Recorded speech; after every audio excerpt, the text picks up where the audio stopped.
In this lecture, we'll be talking about heart failure management. For the outline, we'll start with the classification, then the initial evaluation, and we'll end up with the treatment. It's the definition. Heart failure is a clinical diagnosis and a clinical syndrome result from any structural or functional impairment in either ventricular filling or the ejection of blood, and classified based on the ejection fraction to reduce uh, below 40%, mid-range between 40 and 50, and preserved above 50%. There is different staging system. The first one is New York Heart Association, class 1, 2, 3, and 4. 1 asymptomatic, 2 symptomatic and the ordinary activity, less than ordinary, and 4 at rest. And we have American Heart Association, A, B, C, D. A at risk, B there is a structural abnormality with no symptoms, C both of them, D refractory heart failure, and you could use both systems at the same time. For the evaluation, we start with the history and physical examination, asking about shortness of breath, orthopnea, lower limb edema, previous exacerbation, chest pain. So then you do like basic blood work, CBC chemistry, BNP, it's important, thyroid, and other blood tests. Echo is an essential to diagnose, know the ejection fraction, and know the structural, if there is any structural abnormality of the heart. These patients need ischemic workup either as a stress test or heart catheterization, and sometimes you need another investigation just to diagnose the main cause, or if there's any secondary cause such as cardiac imaging or biopsy. Now for the heart failure with the reduced ejection fraction, before starting with the treatment, quick glimpse on the pathophysiology. It's usually reduced cardiac output.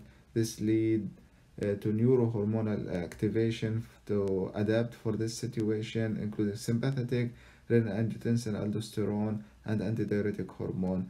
These lead like overload and remodeling of the heart, and the end result is failing of the heart. So our intervention will be aimed at this pathway.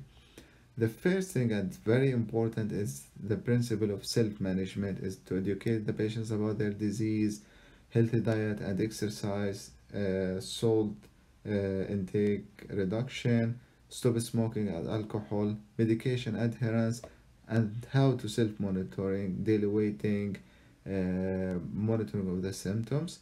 Water restriction is reasonable in advanced heart failure.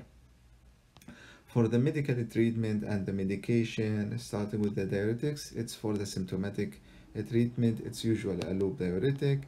Beta blocker, 3 medications showed benefit: metoprolol, carvedilol, and bisoprolol.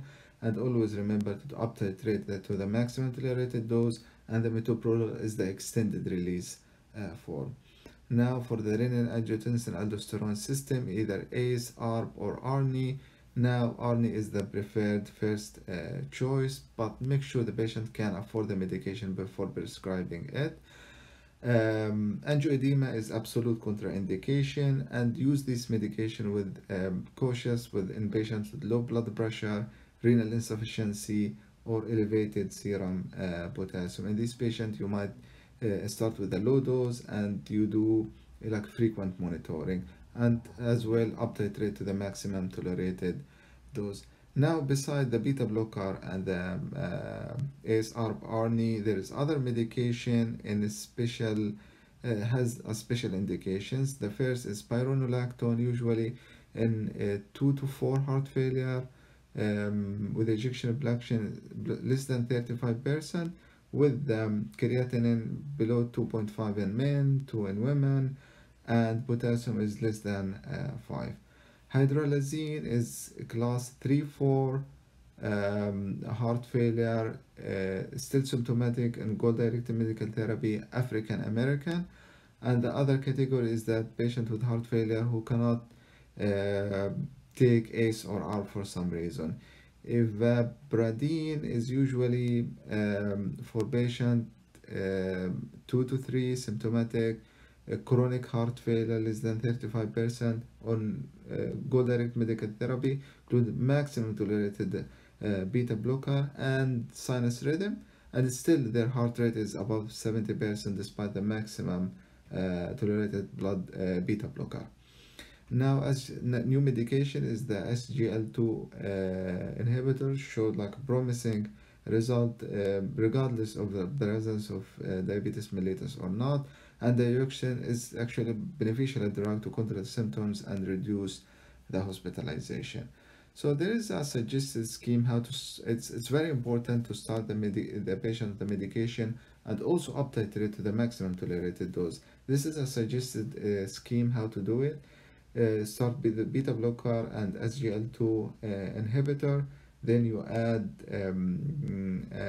ACE, ARB, or ARNI, and then you add this other medication as indicated, and you up titrate every 2 weeks.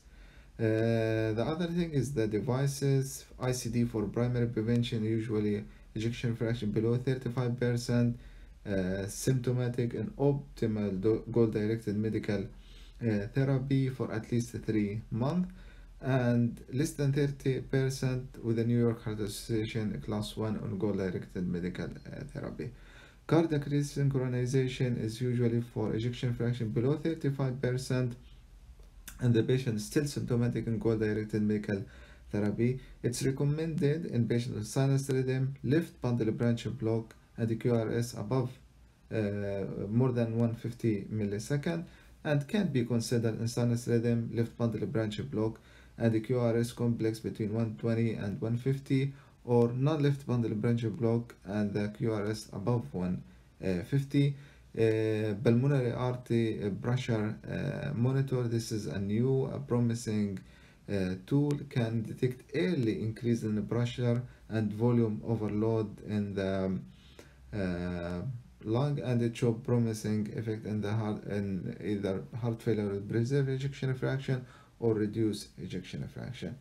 Now the second category is the heart failure with a preserved ejection fraction, meaning ejection fraction above 50%. In this category, the pathophysiology is mainly microvascular inflammation leading to cardiac dysfunction, and these patients, despite having normal ejection fraction, they have like low reserve. Even a small increase in the activity, they can decompensate, and this disease is defined by old age and multiple comorbidities, including cardiac, hypertension, coronary artery disease, atrial fibrillation, respiratory, and obesity and thyroid dysfunction.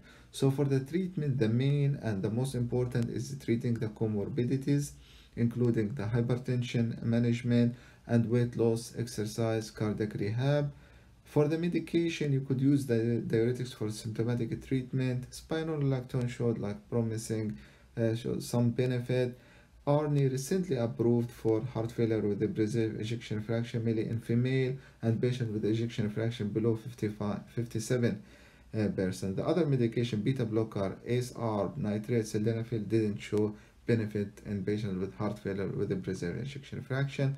For the devices, as we have said, pulmonary artery pressure monitoring device showed like promising result in heart failure with the preserved ejection fraction. So for the take-home messages is that self-management very important. Educate patients about their disease and how they can participate in the management. Goal-directed medical therapy, up titrate to the maximum tolerated dose, and manage the comorbidities. Thank you for listening.